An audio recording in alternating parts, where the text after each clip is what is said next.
Having your mind relaxed when you compete is going to help elevate your performance. Now, what do I mean by having your mind relaxed?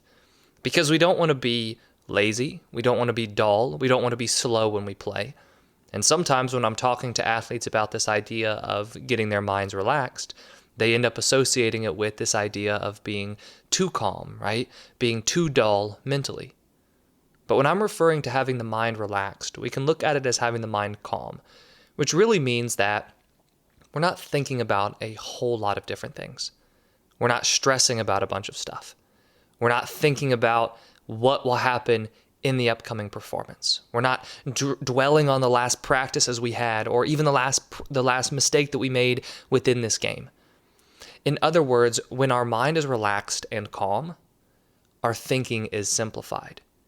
When our thinking is simplified, we are able to then control our focus much better. Now, in addition to this, we're also looking at having more of a relaxed body. And when your body's relaxed, right, your muscles are relaxed and you're not tense, that will also help you perform better most of the time, right? Now, there are some certain situations where you want to have your muscles tense, but still you don't want to be tense in a stressed out sense. This wants to be tense. You want to be tense in a way that is you choosing to be tense, right? Which again, still comes from having this more relaxed overall mindset. So what I want to go over in this episode is talk a little bit more about why that idea of being relaxed mentally is so important. And then I also want to go over a few different ways that you can help yourself be more mentally relaxed and mentally calm when you compete. So again, we're wanting to get mentally relaxed and mentally calm because it helps us simplify things with our mind. So we're not stressed out about how the performance will go. We're not focused so much on fear. We're not playing with this increased mental tension. Now, one of the challenges that I work on a lot within one-on-one coaching, which, by the way, if you are interested in learning more about the one-on-one coaching I offer, I've put a link to that in the description below, is helping athletes not try to control the outcome of their performance so much. Now, why would you try to control the outcome of your performance? Well, number one, because you want the outcome to go a certain way. You want to play well. You don't want to make mistakes. You want to play in a way that gets you to be more of a starter, more often, or get you more playing time. But when you try to control the outcome, this leads to tension in the present moment, and that leads to underperforming.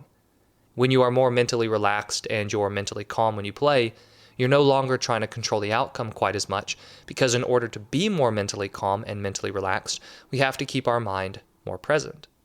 When you're more present when you play, you will also be more focused. So let's take the example of a baseball player who's playing second base. If he's not mentally relaxed and mentally calm when he plays, we could assume that his mind is racing.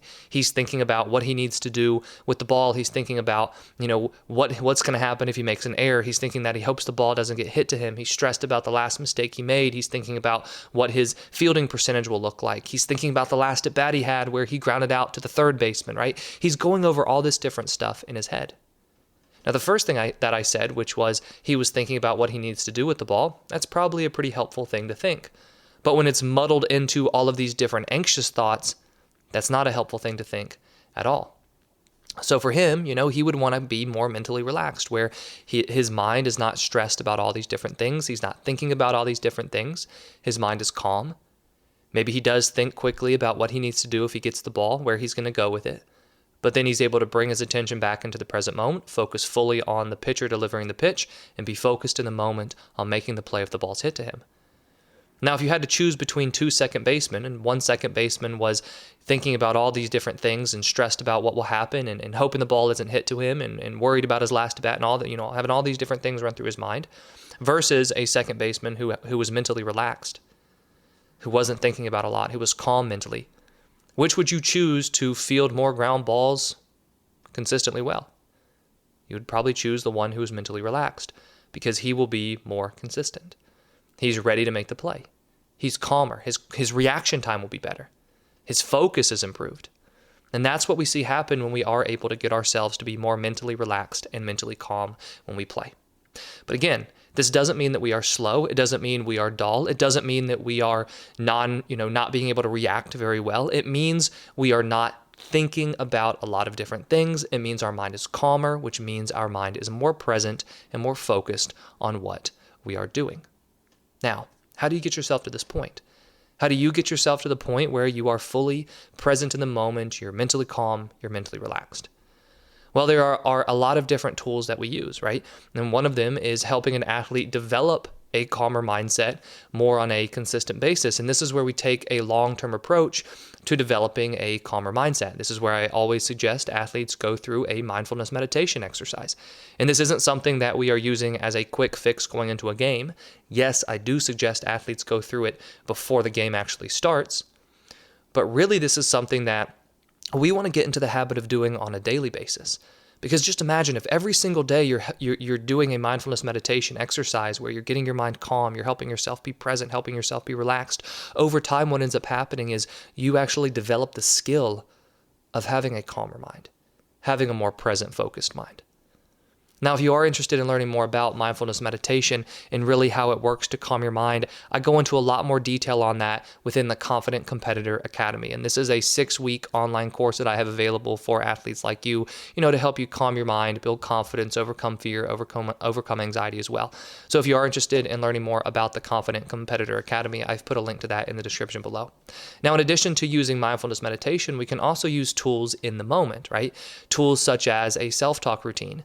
Now, if I'm saying that a calm and a relaxed mind is defined by not thinking about a lot of different things, it might seem strange for me to then also say that choosing to think about something will help us calm our mind. But the reason that this will help us calm our mind and be more relaxed in the moment is because sometimes it can feel as though my mind is controlling me. My mind's racing all over the place, and I don't have any control over what I'm thinking in the moment. But if I decide, okay, before every pitch, I'm going to think, I want the ball, be smooth, or something along those lines, it's much less likely that my mind will run rampant and go just all over the place thinking about a bunch of different things because I am choosing what I want to think about. And so what I'm really doing there is I'm preoccupying my mind and not allowing it to become stressed and starting to overthink because I'm choosing what I want to think about in the moment. So you could use a simple self-talk statement or a couple different self-talk statements to help yourself stay more present and really help calm your mind by controlling your thinking. And something else you could also do in the moment is use count breathing, where let's say you would breathe in for a count of 4, breathe out for a count of 4, and you do that over and over again. That's going to be another thing that can help you be more present. Now, I know depending on your sport, it might be harder for you to focus on a self-talk, statement. It might be really hard for you to do the count breathing if you're a basketball player, for example, or a soccer player. But it's more important that we recognize the underlying principle here. And the underlying principle is that if we want our minds to be relaxed and calm, number one, we need to be training that state on an ongoing basis, which is why I always suggest mindfulness meditation. But in addition to that, in the moment, if we want our mind to be calm, relaxed, focused, we have to limit overthinking. We have to limit outcome-oriented thinking. We have to limit dwelling on past mistakes, which really means we want to pay attention to what are we thinking about and try to bring our attention back into the present moment, whether it's with a self-talk routine, whether it's with your breathing, whether it's with the counting, whatever it ends up being, but try to bring your attention back into the present moment and keep your thinking simple, because that will be a way to help yourself stay more mentally relaxed and mentally calm, which then will translate into more physical relaxation too, which also will help you when you are performing. But like I said, if you are interested in learning more about the mindfulness meditation, along with many other different mental tools and techniques that you can use to help yourself be mentally relaxed and play with confidence, I've put a link to that Confident Competitor Academy in the description below. I hope you enjoyed this video, and if you did, please hit that like button and subscribe if you haven't already.